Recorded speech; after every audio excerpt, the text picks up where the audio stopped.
Hello all, welcome to Up The Poshcast, the Poshcast made by the fans for the fans. Grab yourself a drink, put your feet up and listen in. And by the way, there could be some strong language. Good evening, Posh fans. We're recording a new episode of Up The Poshcast, not after a Peterborough United win, as we all hoped for, but equally not after a Peterborough United defeat either. We've managed to get a draw out of Stevenage away, 1-1. Tonight, I'm joined by Posh, Lodz, and John, myself, Harry. And Lodz, I'll send it to you first. What did you make of the draw today? Yeah, in terms of the performance, I don't think it was a very good performance, but I wouldn't necessarily say it was a bad performance either. It was an okay performance, especially given where we are in the table at the moment. We wouldn't have looked out of place as a mid-table side today. I think it was a very mid-table clash, and that's obviously better than what we've been dishing up recently. Obviously, there was a lot of negatives, which I'm sure we'll come on to, but I do want to focus on the positives. I thought Fergie playing the four at the back was something we were crying out for last week. I don't know if his hand was forced because of Manny's suspension, but it's clear to see, given how little chances we conceded, the five at the back isn't necessary. I think defensively, we're just exactly the same playing four at the back.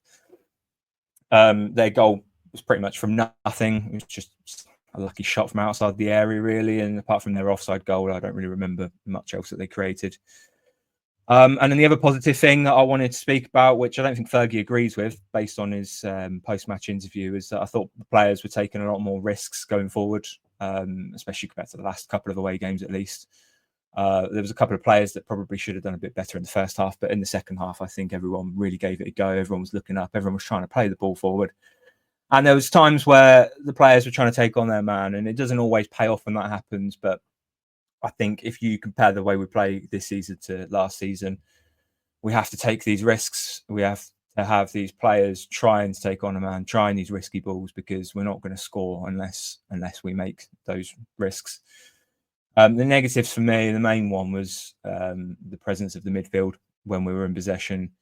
It felt like the defence had the ball and didn't really have much of an outlet, especially in the first half. We were pumping the ball long when the midfielders could have just dropped in and received it and turned and played the pass. That's their job at the end of the day. But yeah, all in all, I mean, we didn't win. We should have won, or we at least definitely could have won. But in terms of performance, I'm relatively happy with it. It's incredible how different circumstances can be in between two seasons, where we've come away from Stevenage 2 years in a row with draws that we think that was there for the taking. But the difference now between this year and last year, just unbelievable how much more stress it is to have come away with a draw there when it was just so there for the taking.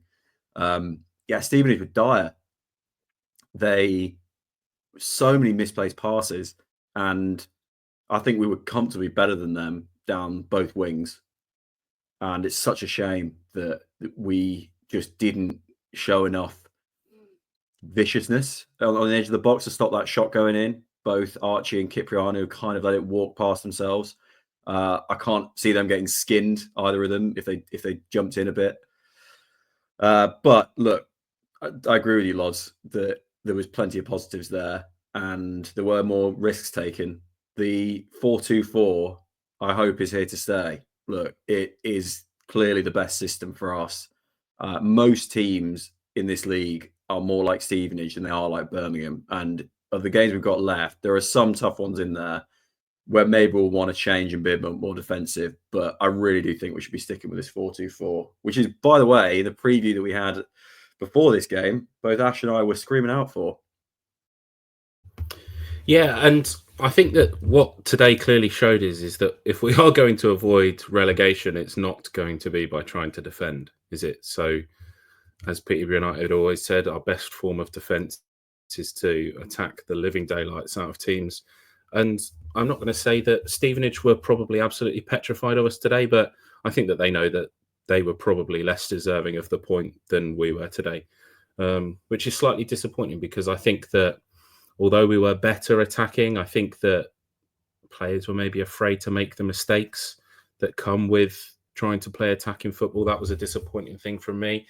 Don't get me wrong, there was definitely some better performances in an attacking sense today on the pitch. I thought that Otto, up until he was running through and should have maybe played Mother Seal and slightly overhit his pass to Ricky J. Jones, was probably one of our better players on the pitch, which is a really good breath of fresh air because, you know, it's been week after week where we've just been absolutely hammering the lad.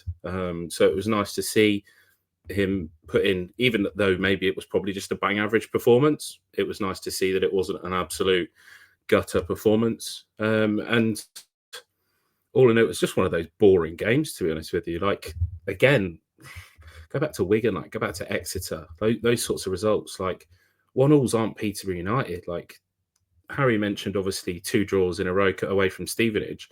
We went to Stevenage last year and that 2-2 was exciting.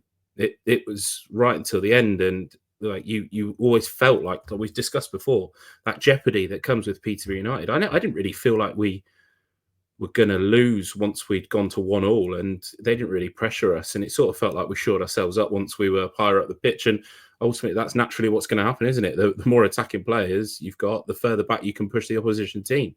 It's just a shame that I was disappointed with the sub of Archie Collins. I would have personally kept him on because he is that ball dictator. I think that Sissoko is probably more of a natural replacement for Kyprianou. And for somebody that wants to allegedly drag us out of this relegation scrap, well, crikey, his performance certainly isn't showing that, is it? Yeah, I might as well start on Kyprianou. I don't know if I've ever seen a player decline quite as quickly as Hector Kyprianou. Last season, he was obviously outstanding, genuinely one of our best players over the course of the season. This year, he just looks a shadow of his former self, and I thought he was really poor again today. He looked so ponderous and so slow to the ball, like second balls. He was just never there. That caused one of his bookings. And there was a moment literally in the 93rd minute where he was played through towards the touchline and you thought, oh, whip the ball in, here's the last chance. And he sort of, it did look like he was sprinting after it, but he just looked so slow, tried a Cruyff turn, fell over, and the defender just cleared it and the ref blew the whistle. And it just about encapsulated Kyprianou's performance. I thought he was very lucky to stay on for 90 minutes. Like Ash said, I found the substitution of Collins rather strange. I think the goal is mainly on Kyprianou. He needs to get out and close quicker. And Teo Adden, in the highlights I've seen, just goes mad at him. So yeah, he's got to pick up his game because there clearly is a player in Kyprianou. Unlike some of these players where we say they're just not good enough, Kyprianou has proven over 12 months that he was good enough for League One. But whether it's the fact he missed pre-season, I don't know, but it shouldn't really be an excuse now we're in, middle of Feb, that you still look so behind the pace. It's really strange. I can't really work out why his form has dipped so badly. In general, I thought the performance was a bit of a waste until we went 1-0 down, and then we started showing some attacking impetus, which is exactly what we've been asking for. And then I thought we pretty much dominated the game. The only thing I would say which was quite disappointing, really, for me anyway, and it probably shows where we are as a team in terms of confidence levels, but that game looked like it was there for the taking. And all the fans sort of were urging the team on after we equalised. You could feel it. Everyone there sort of felt, okay, this is a chance for 3 points. And yet the players on the pitch seemed to be settling for a draw. They were slow and ponderous over throw-ins and set pieces. And there was no real urgency to get the ball back in play. There was no real, okay, let's go and win this now. It almost felt like we were more scared of losing the game than wanted to win it.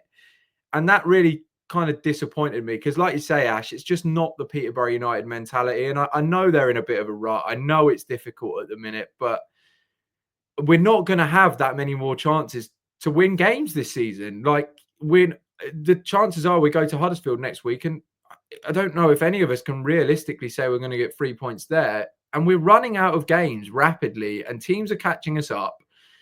And it just feels like a complete missed opportunity to me. So, although I think the last 30 minutes was positive and probably one of our better league performances of late, it wasn't sparkling, but it was at least front-footed and attacking. I come away feeling a little bit deflated, really, because it just doesn't. It felt like, okay, go and win the game then, and we never really did that. Yeah, you touched on Kyprianou at the beginning there. I think one thing, and this is in combination with a couple of other players, that still is a problem, which we brought up before. I will get on to some positives, but that first half, Sam Hughes clearly had to pass it out the back because we were consistently doing the round the back passing. And to be fair, there was a lot less of players being isolated. We were probably a bit quicker with it on the whole. But Hughes never had Kyprianou available to him because Kyprianou was just standing there, literally just with Mark next to him, a man just there. Every single opportunity he could have possibly passed out to him, there was no impetus to move from Kyprianou. There was a bit more of it in the second half, a bit, but it always had to go to Tayo. And often, look, Tayo did his best with a little bit loose passes from Hughes. Not really what we should be expecting of him. He's there to defend. He's not there to build out play. And knowing that he's not an absolutely elite passer, why aren't you at least giving him two options? Like, as a midfielder, as a captain as well, like why aren't you at least making yourself a bit more available? Even if it means that when you receive it, you got to pass it back to Jed. Just give your defender a chance. It could have been a lot worse on a different day. I'd say that Con Clark is one where he just so struggled to get into the game. I don't doubt his effort levels. There was a lot of effort ball today. I actually mentioned Odo earlier, right? He, no doubt about it, tried constantly. I was actually really impressed with the first half where the ball got lost and he was one who actually recovered it. You know, how often do we see tackles from our own wingers? It's pretty rare. And Odo was at least sticking himself in the way. Back when we signed him, you remember McAntony saying he's got a great attitude. Maybe that's going to drive him forward for the rest of the season. Make up for, unfortunately, just a bit of lack of quality in some other areas. A final player for me is just CJ. It was good to see from him in the second half, him really coming to his own a bit, I thought, in the transitions and the recoveries. When we tried something, it didn't quite work. He actually came in so much more narrow. He actually became another midfielder, which is precisely quite often what you need to do, because it takes away the easiest pass through the centre for their midfielders. They've got to try and spray it wide to the area he's vacated. And they couldn't do that. He got a couple of interceptions, or if it wasn't an interception from him, he was there available as the first man to pass to. I thought that was a big step forward for him today offensively. He was still good defensively as he usually is. Charlton was a tough game for him, but look, defensively, we know he's got it. Offensively, a bit more from him. Yeah, I think Con Clark's an interesting one because I think it still just feels like we're 6 months into the season now, and it still feels like we're waiting for him to explode. I hope that we get that. I really do. Harry, you obviously mentioned before, it may have been when we were at the game, that you were surprised not to see him on a pitch the size of Charlton's, and then like polar opposite, we see him on probably one of the smallest pitches in League One, where he's not going to be able to create that space for himself. I just don't want people to be left behind, and like we say, I was impressed with Odo.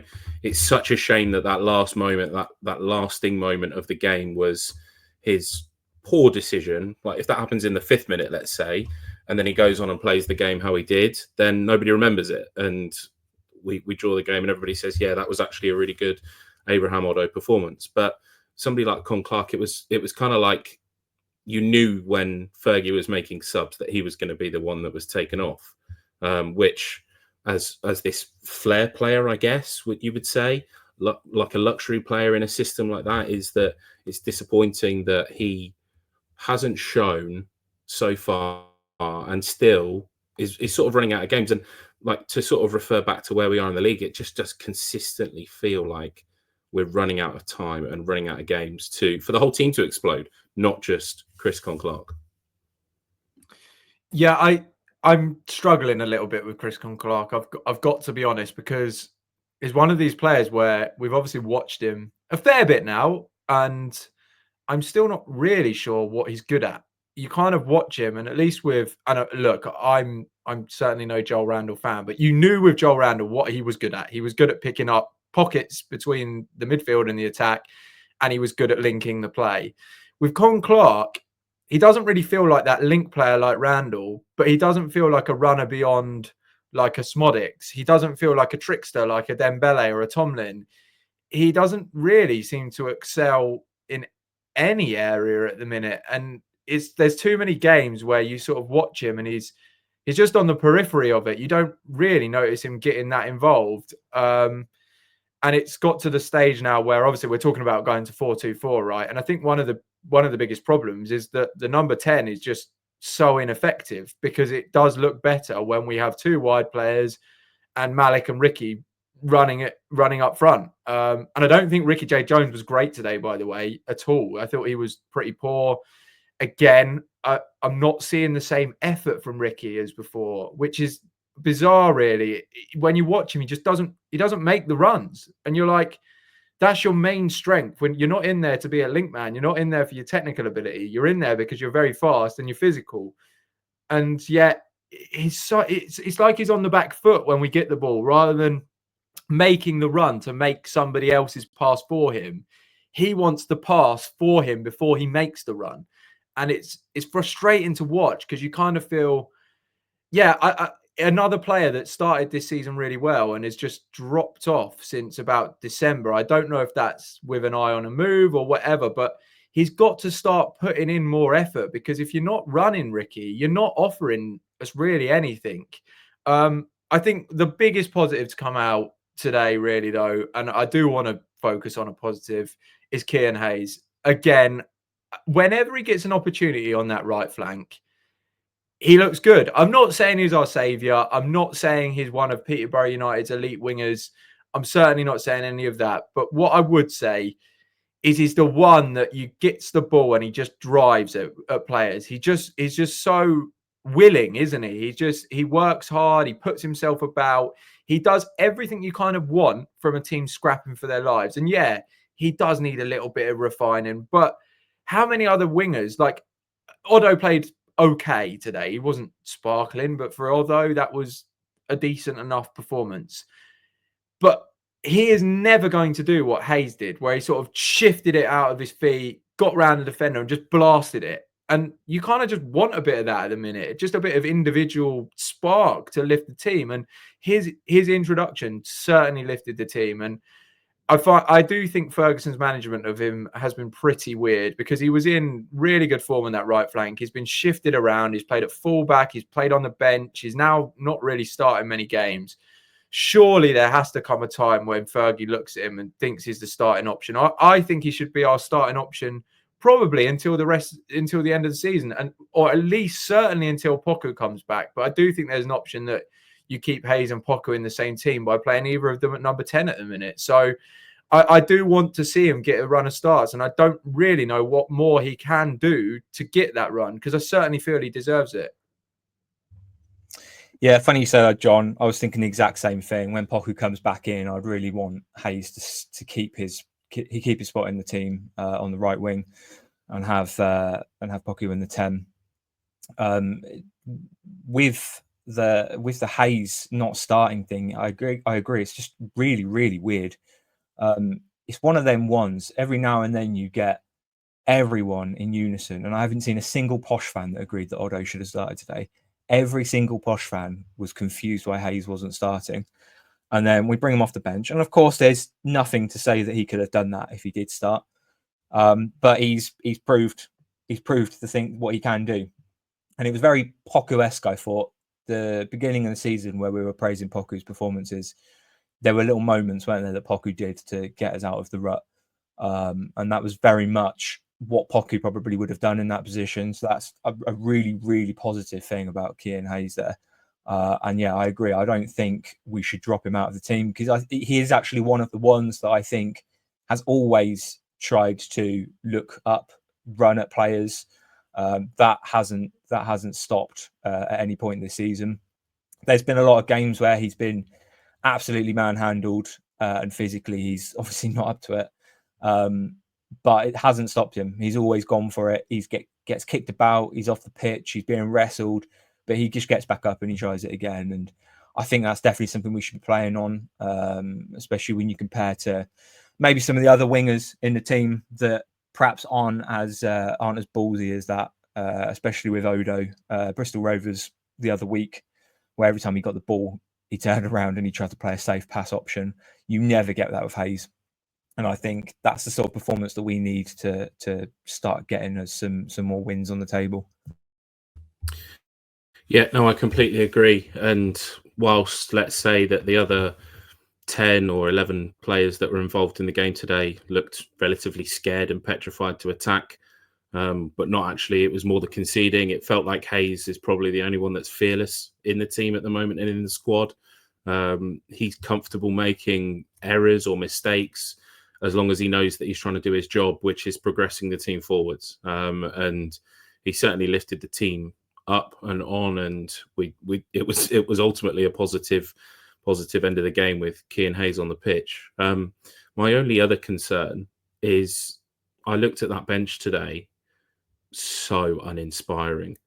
It really is concerning that I understand that we've got injuries, we've got like players like Katongo, players like Gustav, players like Brad that are out injured at the moment, but where's the get up and go on the bench? It doesn't really feel like it. If I needed to, Hayes was obviously a natural option. We know that Sissoko is a fantastic footballer, but let's say that we did go 2-1 down and we needed to change the game again. We've got Dornelli, Nevitt, Donny O'Brien Brady and Ryan de Havilland, and I don't have any confidence in those four to come on and change the game in a positive way. It's concerning how threadbare we are at the moment, and it's like we're one disaster away from just sort of succumbing to our defeat and a relegation, unfortunately. Yeah, I think you bring up a really good point about the bench there, Ashley. And I do have a degree of sympathy with the club at the minute, because obviously we are 2 strikers down and Poku down. But I think not having an impact sub has been an issue for us for quite a long time now. I know we had Clark Harris last season, but beyond him, it was Adjaboy coming off the bench when we were trying to get automatic promotion for a lot of the season. And you think back to when Posh were very good and competing for promotions a lot, we normally had that player that could come off the bench and you felt like, okay, that's your sub. We're behind. We need to bring him on. Whether that be a Sean Batt, whether that be a Mendes Lang, you know the sort of enigmatic presence that would come off the bench. And it's very hard to recruit bench warmers or subs because who wants to come and sit on the bench? But I do think it's testament to how poor the depth of the squads have been for a while now. When is the last time that you felt, oh, here's a really good impact sub? And I do wonder if that plays into Fergie's thinking a bit with not starting Hayes, because he did say in his press conference afterwards that he considers Hayes to be a good sub. And I do partly wonder if the reason he's not starting, and I don't agree with this, but I do wonder if it's because Hayes is a good sub. And if you put Hayes in the lineup, who then do you bring on? If you go behind, who is changing the game? Who's he got? You're not going to bring on Otto to change a game. You're not going to bring on de Havilland to change a game. You're not going to bring on Donny O'Brien Brady to change a game. So I do slightly wonder if that is the reason Fergie's been so reticent to start him, because nothing else seems to make sense in my head, really. I feel like I can give you a bit of an answer on what you just posed, John, about who wants to be a bench warmer. A normal squad would have experienced players and they'd have young players. So your young players would offer relief and be able to come on the pitch and start getting some experience in the Football League. But for us, that is literally every person, every single player, except for with the odd exception, right? I think that this is one of the drawbacks of the policy, which we can't pretend it wasn't very successful last year, right? It does absolutely have its benefits, and there's huge sell-on value to players when they perform well, even if they are young. But you're right.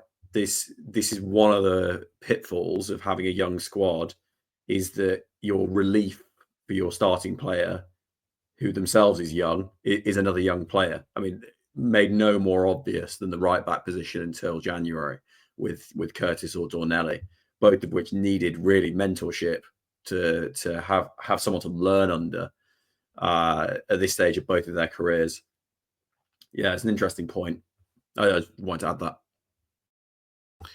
Yeah, and I know that we sort of have discussed transfers before, but it does really now feel like this season we are properly chasing our tails, and that everything that we've built up over 4 or 5 seasons has just completely left us. Obviously, we know that the departures in the summer were big players, important players, really good players.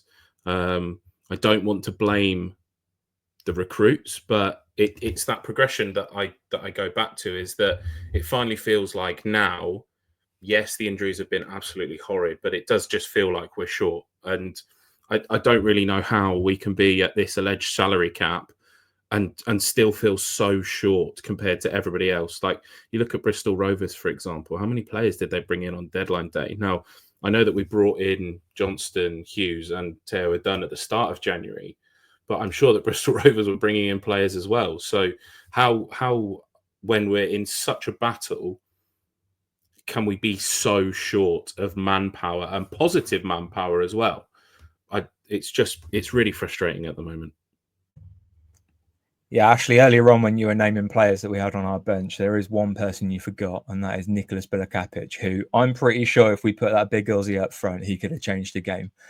All jokes aside, I do want all three of your opinions on the goalkeepers, because Fergie said in his post-match that he thought Jed was excellent.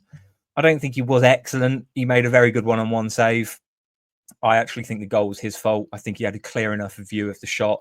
I think the body shape of the player that scored it indicated that he was going to be shooting to Jed's left. Jed could have sorted his feet out on that basis before the shot went past. I think Hughes was the furthest back, but for whatever reason, he's waited to see the ball come past Hughes, and obviously it was placed right in the corner. I think he was banking on it not going right in the corner, and maybe just trying to anticipate some sort of deflection. But I think as a goalkeeper, you should just be getting your feet sorted out. It's all about probability, isn't it? I think the most likely scenario there was he was curling it around the player, which is obviously what he did. Jed, for whatever reason, wasn't expecting it. The things that Fergie did say about Jed's performance was his distribution, which admittedly was a lot better. There was one ball in particular to Malik that was excellent. But I've seen Bilo play those balls, and I've seen both goalkeepers also kick the ball out for a throw-in. I think where I'm at with the goalkeepers, I think bringing Jed back in was the right thing to do. I think we look a lot more confident from building from the back, which isn't something that Bilo obviously is the strongest at. I think his communication seems to be a bit better. I have noticed that he's positioning himself where the defenders have got an easy pass on, which I don't think Bilo did a lot. And he is asking for the ball. I think Bilo probably shies away from receiving the ball. He's just there as a last resort, whereas Jed offers that passing option. But admittedly, I think both goalkeepers are probably below the standard. I wouldn't mind us signing a new one in the summer. Obviously, Project Bilo, and I like Bilo. He has potential. We could probably profit on him in the future. But if we want to reset in the summer and properly go for it next season, I think Bilo will be a weak link if we decide to keep him as our number one. I don't know where to land on this. I know that my heart is with Bilo. My head is probably with Steer for now, which I'll say why. When you're in a relegation scrap like this, I think that Jed is less likely to be phased than Bilo in certain match situations. You have just raised the ball coming back to his feet. I think Bilo's got way better over the course of the season, personally. Now, with that being said, as we get closer and closer to the relegation zone, and if Crawley win their game in hand, we are literally on par with the relegation zone. I see it as being a safer, given the way we play, a safer pair of hands in goal, or at least a safer pair of feet in goal. It seems a weird thing to say about a goalkeeper, but it's true with us, the amount we play around the back, that Jed is the better one for that. God, I hate to. Maybe this is harsh. I think Bilo saves that goal today, though. Right? That's the thing. He is a cat. Neither is a perfect solution. I'm leaning Jed just because of where we are on the table, but in any other situation, I would be going Bilo. Again, also in line with the policy, right? An opportunity to develop somebody we could sell on for a lot more later. Yeah, I think you're right. And look, criticism of both goalkeepers is more than warranted across the season and across the course of the season. I think that Jed definitely showed his pros today. We could hear him down the far end being very vocal, which was maybe something that I criticised midweek, that he wasn't vocal enough. But yeah, like you say, we'll never know, will we, whether Bilo would have saved that. But I think that Jed ultimately was too slow to react today. We've seen the footage. We think that I initially thought that he maybe was unsighted, but then when you look at it and you reflect back on it, it was obvious where the shot was going to go. And when the player hits the shot, he's not even on the right side of the goal. And then it's sort of like he doesn't dive until the ball's basically past him. So it's frustrating, isn't it? And it's so frustrating for both goalkeepers that neither of them have managed to nail down the position. Like it feels like at any given moment, Fergie could change his mind and switch the player. But as I've said before, like Harry just mentioned, we should be developing the players that are going to make us the most money. I don't think that Jed Steer is the player that's going to make us the most money, unfortunately. I'm hoping that he has the experience and the know-how to somehow forge us and save us. Like, he has made some good saves, but yeah, today was a disappointing one, that's for sure. So I'm going to agree with largely a lot of what you said. One thing I would disagree with, Ash, is about playing the player that's going to make us the most money. Honestly, at this stage of the season and where we are, I don't think that can come into our thinking. I think we need what is right for the here and now to keep us up, because if we go down to League Two, you know, it doesn't really matter how much money we're going to make. It's going to cost the club a fortune anyway. I won't labour the point. I think I gave Jed a 5 for my player ratings today immediately after the match. And now I've seen the replay. I don't think it was as bad an error as I thought from the stadium. It looked like he got down really slowly in the ground. I think it would have been a very good save. And I think if you take that in isolation, I think Bilokapic is the more likely one to save that shot for sure. But there's a lot of weaknesses in Bilokapic's game that Jed doesn't have. I think Jed is comfortably better ball at feet, which I think is important. I think the defense trusts Jed Steer more, which again, I think is important. Just visually, they seem to be more assured with him behind them than they are with Bilokapic. And there's always a clanger in Bilokapic. He can have those heroic displays. For instance, Bolton. Jed Steer is never going to put in the performance that Bilokapic did at Bolton. But Jed Steer is also never going to put in the performance that Bilokapic did at Wickham last season. He's very much 6 out of 10. I don't think he's going to make many howlers. He's not going to make many blinders. And I think fundamentally, Lodz, you're right. I don't think either of them are good enough. I just personally have more faith in Jed Steer at the minute. Yeah, do you know what? I think that the issue is you're right. Bilo does have that absolute stinker in him. The problem with Jed Steer is that Jed Steer's stinkers aren't memorable because it's just the ball going in the back of the net where he just can't get himself to it. And because it's like, oh, we've conceded another goal this season, that's the issue, is that Jed Steer's goals, and today could be the perfect example. If Bilo saves that, fantastic. If Jed Steer lets it in, nobody's going to remember the goal that we conceded to Stevenage. But when Bilo kicks the ball against the player for Walsall and it goes into the back of the net, everybody remembers that. And it all just comes down to that clippable content, is that Bilo makes himself so clippable and so viral. But Jed's clangers are just literally the ball going into the back of the net. And don't get me wrong, he made a good save early on in the game, and he closed down one of their players really well and made a good save one-on-one. So, yes, we're fortunate for that. And like Lodz mentioned, he made a good kick. But we're talking 3 things in the game. Like, he wasn't like outstanding, and anybody thinks that was an outstanding goalkeeping performance, that's slightly concerning for me. Bilo may have made a mistake somewhere else in the game, but it's one of those things that, unfortunately, with goalkeepers, we will never know because there's only one of them on the pitch. All right. Let's see how it progresses as we move on to our next game, likely to be steering goal for Huddersfield Town away. This time next week, Saturday, I think 22nd of February, isn't it? We go up to Yorkshire. It's a team that are kind of interesting because they have beaten Wickham away recently, but also lost to Northampton recently. A team that is in the playoffs, but are one loss away from being 9th in the table. We were obviously beaten by them on the opening day of the season 2-0. I'll go to Lodz first for this.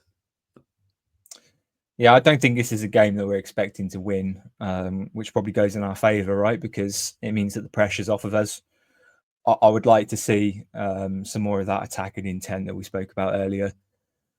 The same lineup, the same defenders, the same goalkeeper, Hayes over Odo, and I'm not a big fan of what Chris Clark's been doing recently. I actually think Chris Clark might be half of the issue that the midfielders had today, where Randall perhaps would drop back a little bit and offer a third man in that midfield. I think Chris Clark likes to go wandering, and it's not necessarily a bad thing. We talk about like the Mavericks in the team. He's one of them Mavericks, isn't he? That you're expecting him to create something, and I think he likes to drift into the wide areas to do that. But at the moment, I think we need to go back to basics and go back to the thing that we've been training on. And I'm not sure which one of those midfield three in Sissoko, Collins, and Cipriano can play the most advanced. By the sounds of it, I didn't watch the Charlton game, but Sissoko was quite advanced. Whether or not we try that again, I'm not sure. But ultimately, I don't really fancy having Chris Clark playing. I think he probably will start. But I think this is essentially a free hit where we can try and prove that the players are good enough to compete with these teams. I don't think they are. I can't see us getting a result, but at least try. A bit like how we did at Birmingham away, I guess. We knew that they were better than us, but I think we went toe to toe with them for a lot of the game.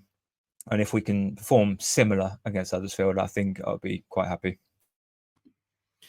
I am concerned we could be on the end of another drubbing, if I'm quite honest with you. I think Huddersfield pretty much scored us on the opening day of the season, and we were a better team on the opening day of the season, sadly, than we are now, or at least that's how it seems. I think my issue really is I would like to make changes again. I would quite like to drop Hector Cipriano, but do I trust Mahamadou Sissoko? I don't know that I do at the minute, if I'm honest. He's looked okay in fits and starts, what we've seen of him, but I just don't know about him. I want to go to the 4-2-4. I would quite like to drop Ricky, but what else have we got at the minute up front? Unless Brad's back. And then if I go to the 4-2-4 and bring Hayes in, like where Clark has to play at the minute up front. So unless you go with Odo, and I'm not about to start advocating Odo starting after all I've said about him. Even though he was okay today, I don't think he's a starter for Peterborough United in any game. I just don't think he's good enough. So there's just so many issues with the squad when I go through my lineup that I'm like, I don't even know what we can play here in defense of Fergie, weirdly, because obviously I said, you know, I'm becoming Fergie out. I don't see a way of playing any system or lineup that I think, okay, that's our strongest team at the minute. I think there are multiple players, like I say, that I would take out the team. Cipriano, Ricky J. Jones, Oscar Vallin. But by doing that in every single position, you just create another problem. So there's just no solutions. And yeah, I go into the game extremely concerned. I know Fergie said today, let's hope that they can play with more confidence after a draw. I really, really fear that this could be one which just shatters their confidence again, because Huddersfield are a good team. I know they're not in particularly great form, but they are a good team. They press really high. I'm not looking forward to it. I think with Huddersfield, I'm not going to pretend I've watched much Huddersfield, but we know about some of their players just because they've got such unbelievable experience in the EFL, whether it's Dion Charles or Josh Caroma, Herbie Kane. They are going to be a team that are very experienced. And I do think that even if we score, which I think there's a chance that we will, that they are going to have the skill set to probably get on top of a team that is pretty young like ours. I was just looking at recent lineups for them. I don't know if it's an injury thing or if just one of their centre-backs has come through recently, but they're playing a Dutch centre-back who's only made 3 appearances for them all season.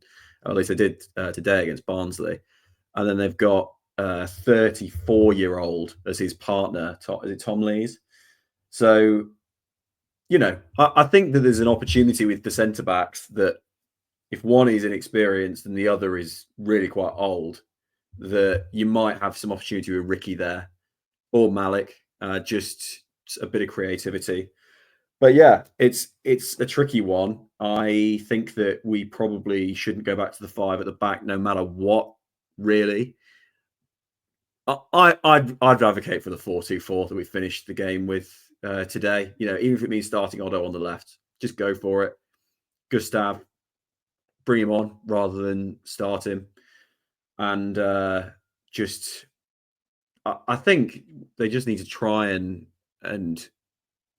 take the risks and not fear conceding, because it's Huddersfield away. I think the fans are going to be pretty forgiving if you don't come away with anything. Just like we were, those of us who are at Charlton, we clapped those players off.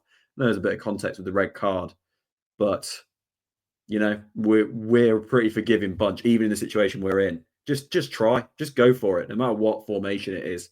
And play more like you did the second half than you did in the first today.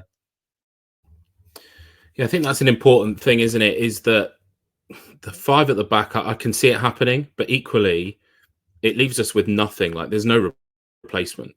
Like, whilst Manny's suspended, there is no option for replacing a centre back. The only option is Mills or Dornelli, and then you're talking about taking off Theo Adun or Carl Johnston. For me, we know that it's going to be a bigger pitch at Huddersfield. I think that this is probably going to be one of my weirdest shouts, and I think that John's probably going to murder me. I think that we need to play the 2 players that like to stick to the touchline in the wing positions, and I would say that probably is Abraham Ado on the left, and then Kean Hayes on the right, and then we play Malik up front with Con Clark in the cam. I am sick to death of Ricky J. Jones. And I think that when he came on at half-time in the Cheltenham game, it looked like he had a point to prove. I think that when you're talking about, like, if you really need to stretch the game towards the end of the game, there's been no better player, has there, in Ricky J. Jones? I would like to see Sissoko over Cipriani, because I just don't think Cipriani's got the legs on a big pitch like Huddersfield have got. And ultimately, it's going to be a really tough game.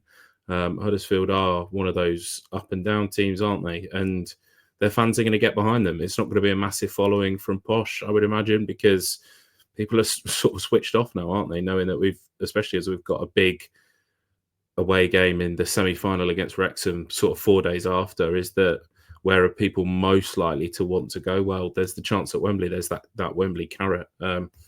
I am concerned.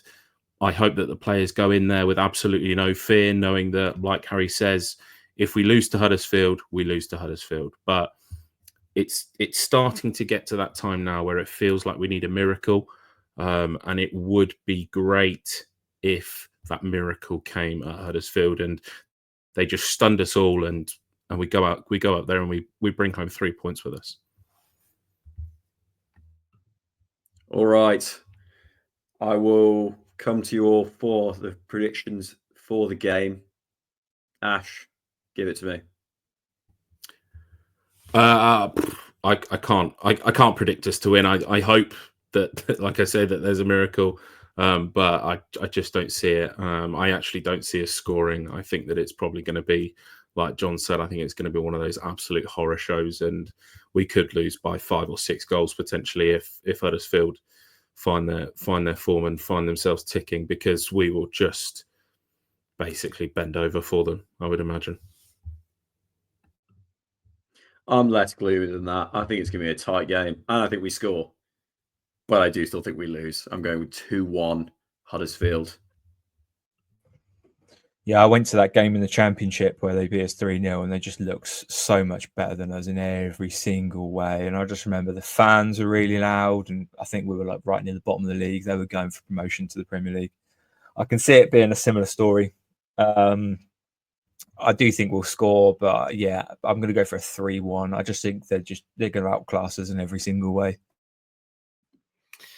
Yeah, I mean, I've kind of preempted my answer, but 4-1 maybe. Dion Charles will bag a couple, won't he? He's an experienced striker against our defenders. It should be pretty light work for him, I think. There's just no way I see us winning this football match. And I can't really remember too many times I've said that with Posh, because you always feel like, oh, well, we've got a chance with our pace on the attack or whatever. But I just don't see any way we hurt them. It's just really bleak, isn't it? Brilliant 4-loss prediction from Up The Poshcast for the Huddersfield game. Let's hope we're as wrong as we've been all season. Thank you for listening. And please, if you're listening on YouTube, like and subscribe. It helps the channel. And we've been growing recently, which has been great. Let's keep it going. Thank you. That's it. Up The Poshcast. Up The Poshcast. Up The Poshcast. Thank you all for listening. Don't forget to follow us on Twitter at Up The Poshcast. Let us know your feedback. Give us any ideas for topics you would like to discuss or any questions you'd like us to answer. Up The Poshcast. We are a defeated bunch. Yeah. The end is near. Look at these faces. 4 losses. Like, never in my life did I think I'd have us down as 4 losses.